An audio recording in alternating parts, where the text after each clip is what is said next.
네, 이반 안녕하세요. 자, 이번 시간에는 재미있는 그런 부분이에요. 자, 삼국통일 시기에 여러 나라의 관계를 알아보는 시간인데 전쟁이 많이 나와요. 자, 먼저 고구려 먼저 살펴봅시다. 자, 고구려는 여러분들 알다시피 그동안 한반도 북부와 만주의 넓은 영토를 차지해서 큰 세력을 떨치고 있었겠죠. 그래서 이제 중국하고 이제 맞설 정도로 강력한 그런 힘을 가지고 있었는데 자, 그게 왜 그러냐면 이제 중국이 이렇게 나라가 있으면 중국이 이제 남과 북으로 이제 나눠져 있었기 때문인데 이 북쪽에 있던 중국이 고구려를 만약에 공격한다면 남쪽에서 치고 올라오겠죠. 그러다 보니까 이제 중국이 함부로 고구려를 공격을 할 수가 없었던 거예요. 그러니까 이제 고구려는 중국하고 굉장히 대등한 그러한 입장에서 이제 맞설 수가 있었는데 상황이 달라져요. 자, 중국을 통일을 한 나라가 생기는데 바로 수나라예요. 자, 이 수나라가 이제 쭉 통일을 하고 보니까 유일하게 고구려만 머리를 조아리지가 않는 것이죠. 그래서 괘씸하죠. 그래서 고구려한테 야, 너 머리 안 조아려? 이랬더니 고구려는 당연히 내가 왜? 이러겠죠. 그러니까 이제 수나라는 고구려를 침략을 해요. 그래서 총 4번에 걸쳐서 침략을 하게 되는데 1차에는 뭐 제대로 된 싸움도 없었고 그냥 전염병, 뭐 태풍 이런 것 때문에 수나라 군사들만 죽고 전쟁이 그냥 끝나요. 자, 그래서 절치부심. 그래서 2차 때 이제 굉장히 대대적으로 고구려를 공격을 하는데 무려 113만의 대군이 쳐들어와요. 그래서 113만의 대군이 쳐들어는 오는데 자, 이 발해 말고 이 고구려라고 보면 여기 고구려에 여러 가지 이제 여러 성들이 있어요, 여기에. 근데 그 어떠한 성도 수나라가 이제 점령을 하질 못하는 거예요. 특히 이제 가장 큰 성이었던 요동성에서 몇 개월을 걸쳐서 수나라를 막아내니까 이제 수나라로서는 식량도 떨어져 가고 그죠? 그러니까 이제 초조해지다 보니까 30만 명 별동대를 뽑아요. 그래서 저 이 요동에서 자, 이 요동에서 그냥 여기 있는 평양으로 곧장 가라고 이제 시킨 거죠. 그래서 이제 이 당시에 우리 고구려의 우리 유명한 영웅이죠. 자, 을지문덕 장군이 작전을 세워요. 자, 수나라가 들어가기 전에 모든 곡식들을 불태우라고 해요. 자, 왜냐하면 수나라가 고구려 땅을 이제 밟으면서 고구려에서 식량을 못 얻도록 하기 위해서 다 불태워 버리는 거예요. 그리고 계속 수나라 군대를 피곤하게 만드는 거예요. 계속 살짝 공격했다가 빼고 공격했다가 빼고 이런 거죠. 그러니까 수나라가 쉴만 하면 공격하고 그러니까 이제 수나라는 미치는 거예요. 그래서 이제 식량도 떨어지고 이제 점점 지치는데 정말 이제 수나라 군대가 그러한지 이제 을지문덕 장군이 살피려고 일부러 거짓 항복을 해요. 그래서 수나라 군대의 형편을 살피는데 아니나 다를까 자, 지쳐 있고 또 먹을 것도 없고 그죠? 굉장히 힘든 상황인 거예요. 그래서 을지문덕 장군이 아, 작전이 성공했구나라고 하죠. 어찌저찌 수나라가 고구려의 수도인 평양까지 가는데 와서 보니까 식량이 없고 군사들이 너무 지쳐 있었던 거야.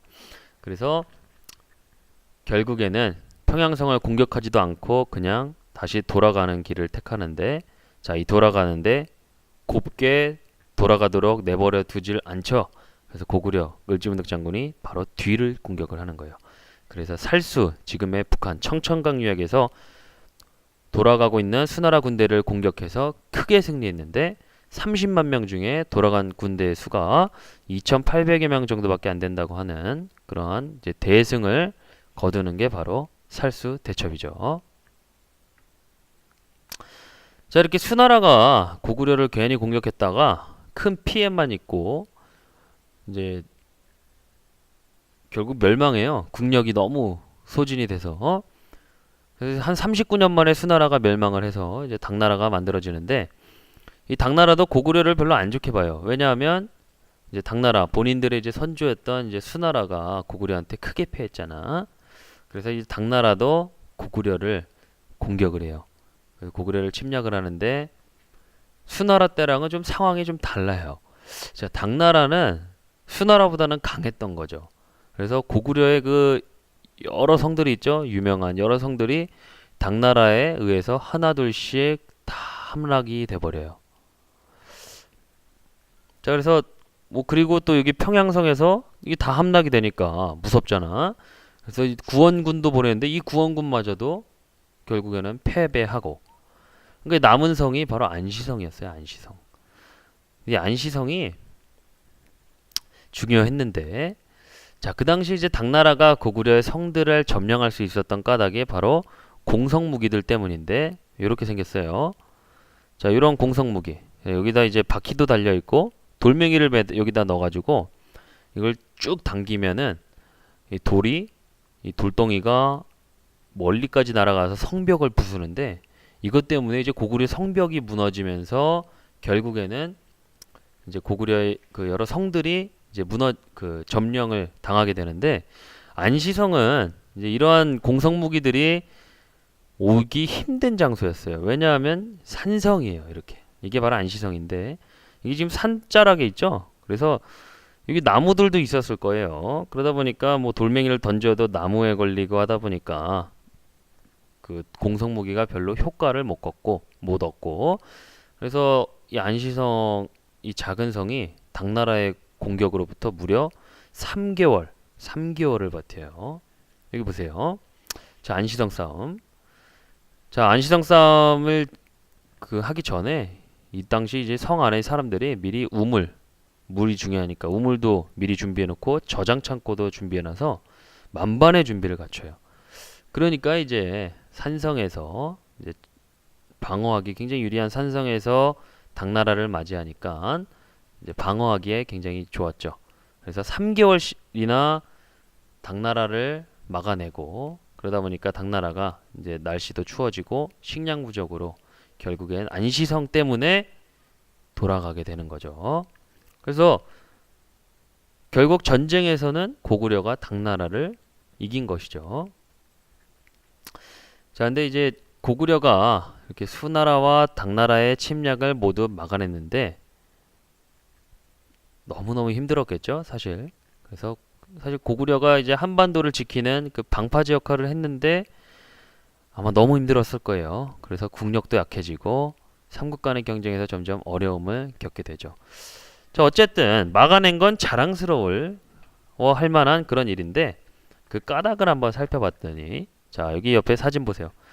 자, 이 성이 다 어디에 있어요? 네, 산에 있죠.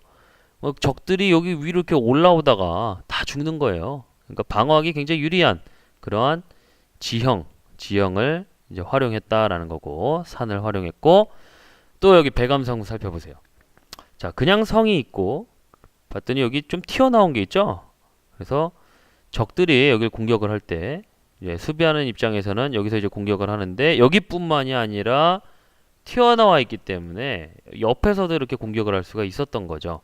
그래서 양 방향에서 공격을 할 수 있었던 그런 고구려의 훌륭한 축성 기술이 있었던 거예요. 그래서 지형과 성을 활용한 그런 전술을 통해서 당나라와 수나라의 그런 군대를 막아낼 수 있었고, 또 하나로는 고구려 군대 자체가 일단 전투 능력이 굉장히 뛰어났다고 해요. 그래서 이렇게 침략을 잘 막아낼 수 있었던 거예요. 자, 그래서 고구려가 수나라와 당나라의 침략을 막아내고 있을 때 신라는 백제의 공격을 많이 받아요. 이 당시 백제왕이 이제 의자왕인데, 자, 의자왕이 여러분들 삼천국녀만 기억하면 안 되고 처음에는 굉장히 뛰어난 왕이었어요. 그래서 백제가 계속 공격을 하니까 신라가 많은 영토를 잃고 어려움에 처해 있었던 것이죠.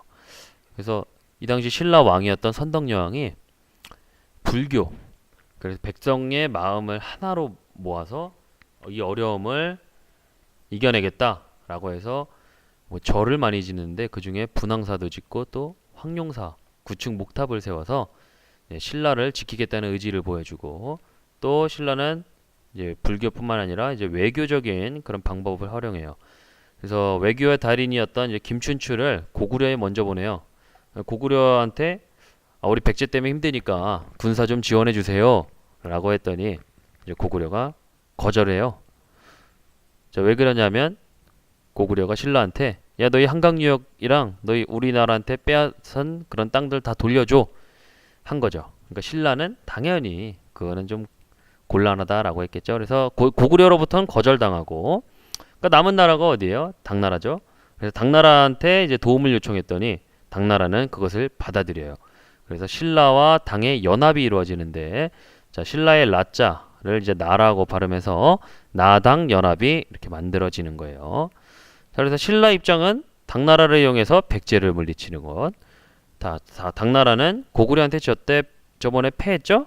그래서 자, 신라를 이용해서 고구려를 공격을 해야 되겠다라고 이제 서로 다른 마음을 이제 품고는 있지만 어쨌든 연합을 이루었던 거예요. 자, 강의 듣느라 수고 많았고 우리 내일 좀 더 자세하게 배워보도록 합시다. 자, 수고 많았어요.